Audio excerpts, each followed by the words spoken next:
تاکہ میں دوسروں لڑکوں کی طرح کوئی عملی گناہ نہیں کر رہا۔ میں ان سے بہتر ہوں۔ اگر وہ زنا کر سکتے ہیں تو میں تو بس فلرٹ ہی کر رہا ہوں۔ چند باتوں سے کیا فرق پڑے گا؟ باتیں ہی تو ہیں۔ آنکھوں نے زنا کیا، کانوں نے زنا کیا، زبان نے بھی اپنا حصہ ڈالا تھا، اور ایک دن ہارمونز کا نشہ گہر بن کر میرے دماغ پر چھایا۔ میرے اور سوچنے کی سمجھنے کی صلاحیت محدود ہوگی۔ میرا دوست، میرا رفیق، میرا ایمان مجھے تنہا چھوڑ گیا۔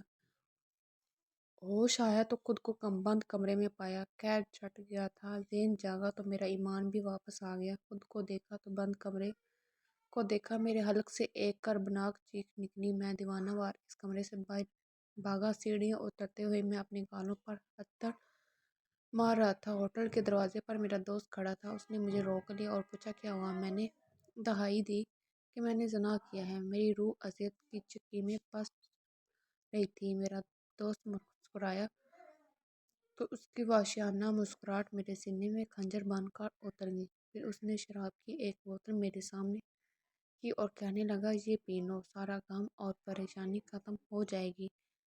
میں ہونکوں کی طرح اسے دیکھتا رہا۔ سارا کھیل مجھے سمجھ آنے لگا تھا۔ وہ شکاری تھا اور وہ میرے ایمان کا شکار کر چکا تھا۔ وہ دھندا کرتا تھا، پیسے اینٹھنے کے لیے لوگوں کو صراط مستقیم کے اطراف موجود حرام کمروں کے پردے اٹھا اٹھا کر دکھاتا تھا۔ اسے پیسے چاہیے تھے تو مجھ سے میرا مال دولت لے لیتا، لیکن اس کمبخت نے مجھ سے میرا ایمان چھین لیا۔ میں نے اس کی بوتل پرے دھکیلی۔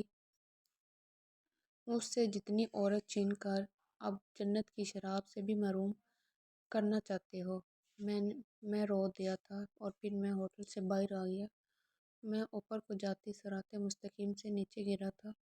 اس زور سے نیچے گرا تھا کہ میرے پور سے غم رس رہا تھا۔ میری آنکھیں پانی اور دل خون کے آنسو رو رہا تھا۔ میں نے زنا کیا ہے۔ نہ تم اپنے گھر چھوڑ کر یہاں آتے، نہ اس گناہ کے مرتکب ہوتے۔ اللہ نے تمہیں ہر نعمت سے نوازا تھا اور تم نے خوب شکر ادا کیا۔ وہ دماغ جو مجھے دلائل دے دے کر اس عمر کے لیے مناتا تھا، اب وہ مجھ سے غائب تھا اور مجھ سے کراٹ کھا رہا تھا۔ مجھے اپنے وجود سے گھن آنے لگی۔ میرا دل چاہا کہ کاش میرا کوئی وجود نہ ہوتا۔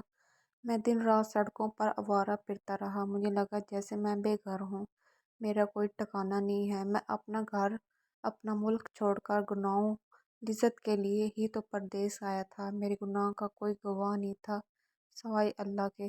جن اعمال کا کوئی گواہ نہیں ہوتا، ان کا گواہ اللہ ہوتا ہے۔ سارا دن مجھے یکمش یاد آ گیا تھا۔ خدا کا بندے سے شکوہ یاد آیا کہ میرا بندہ گناہ کرتے ہوئے سب سے زیادہ ڈرتا ہے، لیکن مجھ سے نہیں ڈرتا، جبکہ میں ہر وقت اس کے ساتھ موجود ہوں۔ یاد آیا کہ زانی مومن رہتے ہوئے زنا نہیں کر سکتا۔ ہائے میرا ایمان! یاد آیا کہ اللہ غیرت کھاتا ہے کہ مرد یا عورت زنا کریں۔ میں نے سب سے حیا کی، مگر مجھے اللہ سے حیا نہ آئی۔ میرے فرشتے میرے گناہ کے تعفن سے مجھے چھوڑ کر پیچھے ہٹ گئے ہوں گے۔ ہائے میری تباہی! مجھ پر بے خودی طاری ہو جاتی اور میں تھپڑ مار مار کر اپنا چہرہ سرخ کر لیتا تھا۔ مجھے خود سے نفرت سی ہونے لگی تھی۔ میرا دل چاہتا تھا کہ میں اپنا جسم نوچ نوچ کر اپنی جان لے لوں۔ دن گزرے، راتیں گزری، میرے گناہ کے تعفن سے میری نیند اور بھوک دونوں اڑ گئے تھے۔ میری آنکھیں اندر دھس گئی اور میرے چہرے سے وحشت ٹپکنے لگی تھی۔ واپسی کا وقت آ گیا تھا۔ مجھے واپس ریاض جانا تھا۔ میں ایئرپورٹ گیا۔ فلائٹ میں ابھی 2 گھنٹے باقی تھے۔ وہاں مسجد پر نظر پڑی تو میں اپنے پلید وجود کو گھسیٹتا ہوا مسجد میں داخل ہو گیا۔ مسجد میں ایک آدمی سویا پڑا تھا۔ میں 4 راتوں سے نہیں سویا اور یہ شخص بے سدھ سویا پڑا ہے۔ مجھے اس پر رشک آیا۔ مسجد خالی تھی۔ اس مقدس جگہ پر میرا وجود خالق کی طرح تھا۔ میں ایک کونے میں بیٹھ گیا اور بیٹھتے ہی میری آنکھوں نے شرمندگی کے جام چھلکا دیے۔ میں دل کھول کر رویا۔ میرے دل پر منو بوجھ تھا۔ رو رو کر تھک گیا، مگر دل سے ذرا برابر بوجھ کم نہ ہوا۔ ہچکی بند ہو گئی، ہچکیاں سسکیوں میں بدل گئیں۔ میری آواز سن کر دوسری طرف لیٹا آدمی ہڑبڑا کر اٹھ بیٹھا۔ دکھنے میں وہ کوئی شیخ معلوم ہوتا تھا۔ اس نے مجھ سے میرے رونے کا سبب پوچھا تو میں نے اس سے کہا تم کیسے سو گئے؟ مجھے نیند کیوں نہیں آتی، اور پھر میں نے الفطاح سے اسے تمام قصہ کہہ ڈالا۔ پہلے تو وہ آدمی چپ رہا، پھر جیسے تسلی کے الفاظ ڈھونڈنے لگا، اس نے قرآن کی ایک آیت کی تلاوت کی۔ وہ تلاوت یہ ہے جس کا ترجمہ تم فرماؤ، اے میرے وہ بندو جنہوں نے اپنی جانوں پر زیادتی کی، اللہ کی رحمت سے ناامید نہ ہو، بے شک اللہ سب گناہ بخش دیتا ہے، بے شک وہی بخشنے والا مہربان ہے۔ یہ آیت امید دلاتی تھی کہ میرا جرم بہت بڑا تھا، بہت بڑا۔ میرے دل کو قرار نہ آیا۔ تب بھی فلائٹ کا وقت ہو گیا اور ہم دونوں نمبروں کا تبادلہ کر کے روانہ ہو گئے۔ وقت گزرتا گیا اور میرا احساس ندامت بڑھتا گیا۔ مجھے خدا کی سزا سے خوف آتا تھا، قیامت کی رسوائی اور جہنم کے عذاب سے بہتر تھا میں دنیا کی ذلت اور سزا قبول کرتا، اور میں نے ایسا ہی کیا۔ میں نے فیصلہ کر لیا کہ میں خود کو پولیس کے حوالے کر دوں گا اور اعتراف گناہ کر لوں گا تاکہ مجھے سنسکار کر دیا جائے، میں پتھر کھا کھا کر ہلکان ہو جاؤں۔ خود کو پولیس کے حوالے کرنے سے پہلے میں اسی شیخ سے ملنے گیا تھا۔ میں نے اپنا فیصلہ سنایا تو وہ گھبرا گیا، مجھے سمجھانے لگا، لیکن میں کسی طور پر ٹلنے والا نہیں تھا۔ میں بہت تکرار کے بعد اس نے مجھ سے کہا کہ میں ایک بار اس کے استاد سے مل کر اپنا معاملہ پیش کروں اور ان کے جواب کے مطابق فیصلہ کروں۔ ہم اس شیخ سے ملنے گئے تو اس نے مجھے خود کو پولیس کے حوالے کرنے سے منع کر دیا اور مجھے جلال آ گیا۔ میں نے کہا، اے شیخ، یہ فیصلہ سناتے ہوئے اللہ سے ڈروں، کیونکہ قیامت کے دن میں اللہ سے کہوں گا کہ میں تو دنیا سے میں سزا لینا چاہتا تھا، لیکن اس شیخ نے مجھے روک دیا۔ شیخ کہنے لگا کہ میں نے تو اپنے علم کی بنیاد پر تمہیں راستہ دکھایا ہے۔ پھر میں اور پہلا شیخ واپس آ گئے۔ میرا احساس گناہ ختم ہی نہیں ہو رہا تھا۔ پھر میں نے حج کا ارادہ کیا اور اسی شیخ سے دوبارہ ملنے گیا اور اس سے اپنے ارادے کے بارے میں اطلاع دی۔ وہ کہنے لگا کہ میں بھی حج کے لیے جا رہا ہوں اور تم میرے ساتھ چلو، لیکن میں نے انکار کر دیا کہ میں اکیلا اس سفر پر جانا چاہتا تھا۔ حج کے دوران میری حالت مزید ابتر ہو گئی تھی۔ میں ہر دوسرے حجاج کو دیکھتا تو ان پر رشک آتا۔ وہ سب پاک تھے، میں ان میں ناپاک میرے گناہوں کی گٹھلی میں میرے کندھے پر جھکا دیے تھے۔ کبھی مجھے خیال آتا میرے گناہوں کی وجہ سے یہاں موجود کسی بھی حاجی کا حج قبول نہیں ہوگا، اور کبھی حسن زن کہتا ہو سکتا ہے کہ ان پاک صاف لوگوں کی وجہ سے میری بھی بخشش ہو جائے۔ اسی بے قراری کے ساتھ رمی کا وقت آیا۔ جمعرات کو کنکریاں مارتے ہوئے مجھے شیخ نظر آیا اور اس کی نگاہ بھی مجھ پر پڑ گئی اور مجھے ہاتھ ہلا کر آواز دینے لگا، اور میں نے اسے دیکھتے ہی سر پر دوڑ لگا دی۔ میں گندا پلید اور وہ پاک لوگ، میں ان کے ساتھ حج کروں گا، میری وجہ سے ان کا حج بھی قبول نہیں ہوگا، میں تنہا بہتر ہوں۔ حج کے بعد اس شیخ نے اس بابت استغفار کیا اور میں نے سچ کہہ دیا، آپ جیسے پاکی مجھے ناپاک کے ساتھ حج کرتے تو آپ کا حج بھی قبول نہ ہوتا۔ وقت میرا سوگ منانے کے لیے نہیں رکا۔ اس دوران میں 5 وقت کا نمازی بن گیا، خوب صدقہ خیرات کرتا، ہر دوسرے دن روزہ رکھتا۔ میرا زیادہ تر وقت مسجد میں گزرتا تھا۔ میں نے قرآن پاک حفظ کر لیا تھا اور اپنی بیوی بچوں کو بھی وقت دیتا۔ غرض میرا ہر فیصلہ رب کے حکم کے تابع ہونے لگا۔ ایک دن مدینہ سے کوئی عالم آیا۔ حلقہ کے دوران اس نے ربیعہ ابن قزیم کا ذکر کیا۔ ربیعہ ابن قزیم نہایت پارسا شخص تھے۔ کفار کوشش کرتے تھے کہ نوجوان مسلمانوں کا اثر رسوخ ختم ہوتا، کافروں کے بچے ان کے اثر لے کر اپنے آباء و اجداد کا دین چھوڑ دیں۔ ربیعہ کا بھی نوجوانوں میں اثر و رسوخ تھا، سو کفار نے ایک حسین عورت کی مدد لی اور اس سے کہا، اگر ربیعہ ابن قزیم تمہیں ایک بوسہ دے دے، اس کے بدلے ہم تمہیں 100 دینار دیں گے۔ عورت کہنے لگی، ایک بوسے کا 100 دینار! اتنے پیسے میں تو اس سے کہیں زیادہ رجا سکتی تھی۔ منصوبے کے مطابق عورت نے ربیعہ ابن قزیم کو مغرب کی نماز کے بعد جان لیا۔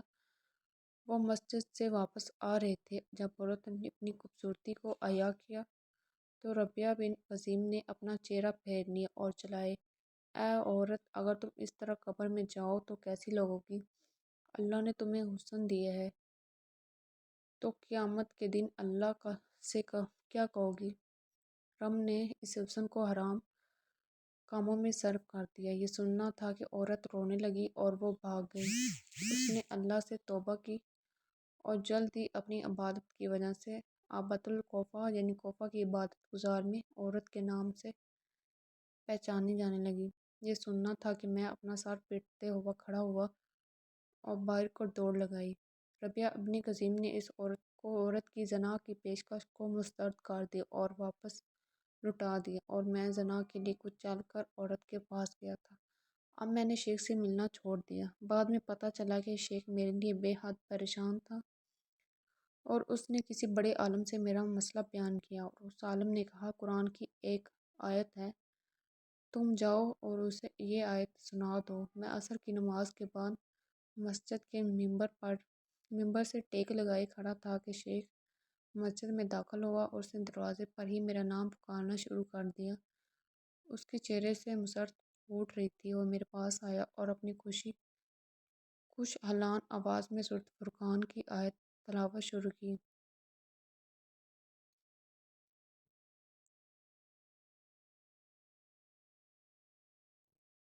اور جو اللہ کے ساتھ کسی بھی محبوب کی عبادت نہیں کرتے اور جس جان کو اللہ نے حرمت بخشی ہے اسے ناحق قتل نہیں کرتے اور نہ وہ زنا کرتے ہیں، اور جو شخص بھی یہ کام کرے گا اسے اپنے گناہوں کے وبال کا سامنا کرنا پڑے گا۔ میں زانی ہوں، میں نے زنا کیا ہے، میرے گناہ کا وبال مجھ پر نازل ہونے والا ہے۔ میرا خون چہرے میں سمٹ آیا تھا۔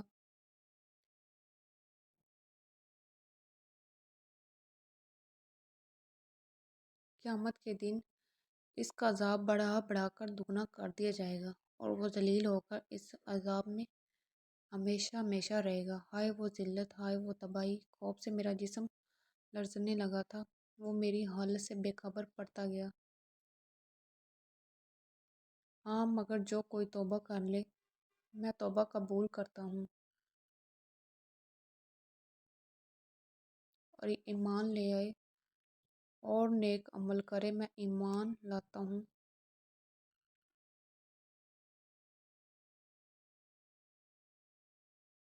تو اللہ ایسے لوگوں کی برائیوں کو نیکیوں میں تبدیل کر دے گا، اور اللہ بخشنے والا مہربان ہے۔ میری حالت یکدم بدل گئی۔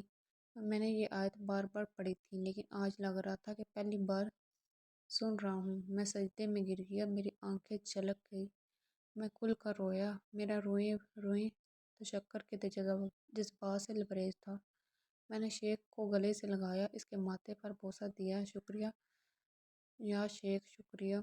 مغرب کی نماز کا وقت ہوا۔ اتفاق سے اس دن امام مسجد غیر حاضر تھا۔ شیخ نے میرا ہاتھ پکڑ کر مجھے امامت کے لیے کھڑا کر دیا۔ میں نے سورۃ فاتحہ پڑھی، پھر قرآن سے سورۃ فرقان کی وہی آیت تلاوت کرنا شروع کی، اور جب میں آخری حصے پر آیا تو میری آواز رند گئی اور میں آیت کو چھوڑ کر رکوع سجود کرنے لگا۔ دوسری آیت، پھر تیسری، مگر یہ آیت مکمل نہ کر سکا، اور اسی طرح نماز مکمل ہوگی۔ اس کے